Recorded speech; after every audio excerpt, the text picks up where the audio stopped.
What actually sank the Edmund Fitzgerald? This massive freighter suddenly vanished with a no distress call, no survivors, and was found at the bottom of Lake Superior in two giant pieces.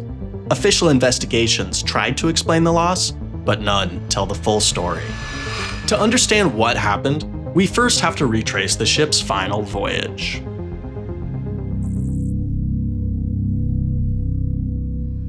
The Fitzgerald was a 729-foot-long freighter that transported a type of iron ore called taconite on the Great Lakes.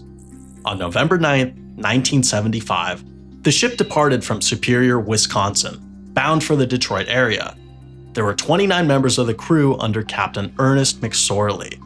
The day began normally with early forecasts predicting a storm would pass south of Lake Superior. No one expected how quickly conditions would worsen. For many hours, communication was normal as the Fitzgerald ran alongside another freighter, the Arthur M. Anderson, but the storm began intensifying faster than forecast. The National Weather Service upgraded its forecast and issued gale warnings for the entire lake. Waves reached 15 feet tall, about the height of a one-story building. Both ships turned north for shelter. The gale warning soon became a storm warning, and by 2:45 p.m., snowfall was so heavy that the Anderson could no longer see the Fitzgerald. Then came the first sign that something was going wrong on the Fitz. At 3:30 p.m., Captain McSorley radioed that the Fitzgerald was slowing down to let the Anderson come closer, because they were taking on water and lost two vent covers and a fence railing. Minutes later, he reported radar failure. The Fitz was effectively blind. As the situation deteriorated, he widened his broadcasts and reached Captain Cedric Woodard of the Affivores. McSorley reported, "I have a bad list. I have lost both radars, and am taking heavy seas over the deck in one of the worst seas I have ever been in." Meanwhile, the storm was strengthening beyond anything the crew could have expected. By 4:52 p.m., the Anderson was recording waves approaching 3 stories high. The Fitz was fighting for her life. At 7:10 p.m., the Anderson radioed the Fitz to check her status. Strangely, McSorley did not report distress. "We are holding our own," he responded. Minutes later, the Fitz vanished from the Anderson's radar. That was the last transmission McSorley ever sent. 4 days later, the US Navy found the wreck at the bottom of the lake, split in two. A 729-foot ship cannot simply vanish, yet the Fitzgerald did. The storm explains the danger, but not the speed, not the silence, and not the violence of the final moments. Each investigation tells a different story, and together, they form the only path toward understanding the wreck.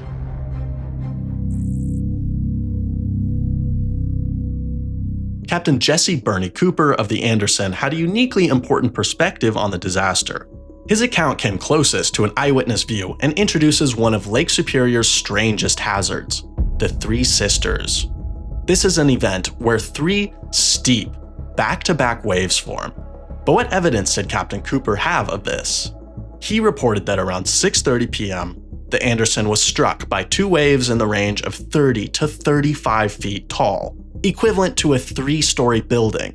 He believed a 3rd wave followed, and they were headed toward the Fitz. So how could those waves have affected a 729-foot freighter? The first wave would slam into the ship and overwhelm it with water. A second smashes into the ship and piles even more water onto the overloaded deck. Then comes the third, often the tallest and strongest, and which could have been between 30 to over 45 feet high. It would completely submerge part of the ship and might have delivered the final blow.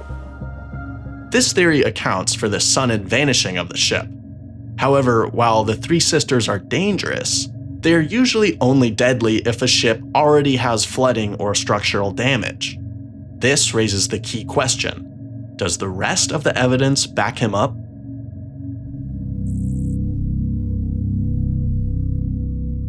In 2005, scientists at the National Oceanic and Atmospheric Administration tried to answer a question that had lingered for decades. What did the storm actually look like at the moment the Fitzgerald vanished? They rebuilt the entire system, and the result revealed something very unusual. The storm that night was powerful and unstable in a way that created pockets of wave behavior most forecasts never captured. They found that to the southeast, where the Fitz was headed, the storm had intensified into one of the lake's most dangerous states, with waves around 19 feet tall. But the real surprise was at the sinking site. Average waves were closer to 23 to 25 feet tall, already severe by Great Lakes standards, with rare peaks that could reach 36 feet, and in extreme cases, around 46. Even if the Fitz was not hit by the Three Sisters, the waves were still exceptionally high. The lake was getting harsher at a pace few aboard the ship could have expected.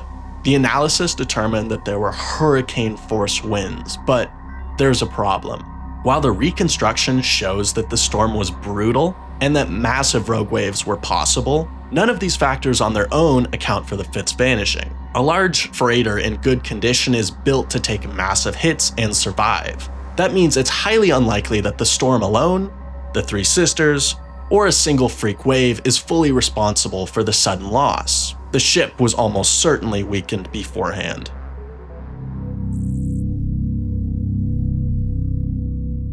A new and unsettling puzzle emerged in 1977, when the US Coast Guard released its findings in the Marine Casualty Report.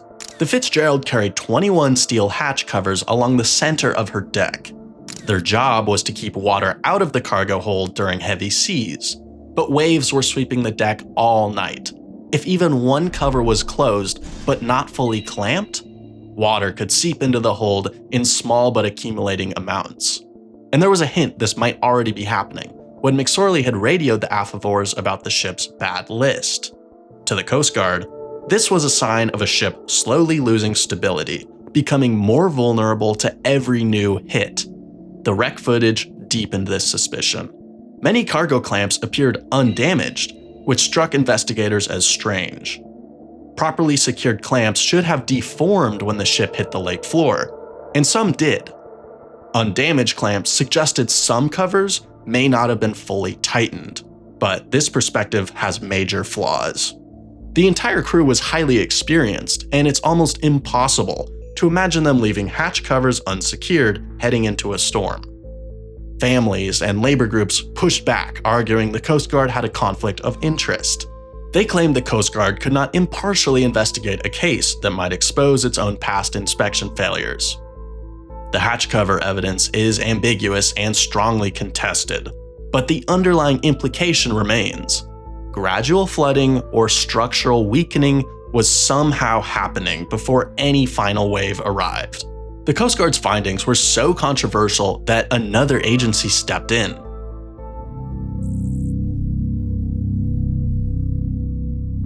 The National Transportation Safety Board began their own investigation, despite rarely handling shipwrecks.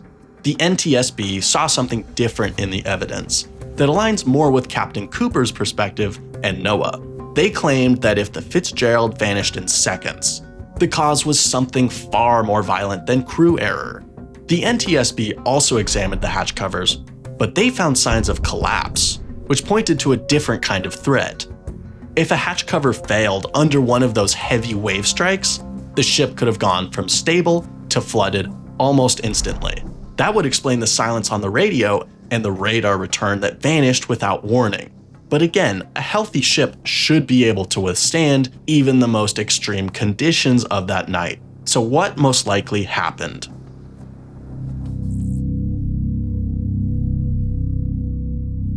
The evidence points to a sequence rather than a single cause.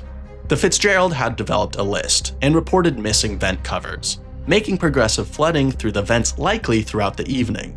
That flooding would have left the ship riding low in the water. But this was not enough to sink her. In that condition, an extreme wave or a wave set, such as the Three Sisters described by Captain Cooper, could have overwhelmed the vessel. As the waves struck the stern, just like they struck the Anderson, the bow would have driven sharply downward. With the bow submerged, the weight of the water above it could have crushed the hatch covers, consistent with the NTSB's findings. The resulting flood would have been sudden and catastrophic, leaving no time for a distress call. When the bow impacted the lake bed, the resulting bending forces exceeded the hull's strength, causing it to break apart. Over the years, Other explanations have been proposed, such as shoaling, pure structural failure, or cargo shifting. Most lack support from the wreck or rely on untestable assumptions. What happened aboard the Edmund Fitzgerald may never be known with complete certainty, but the lake kept its answer, along with all 29 men who were lost that night.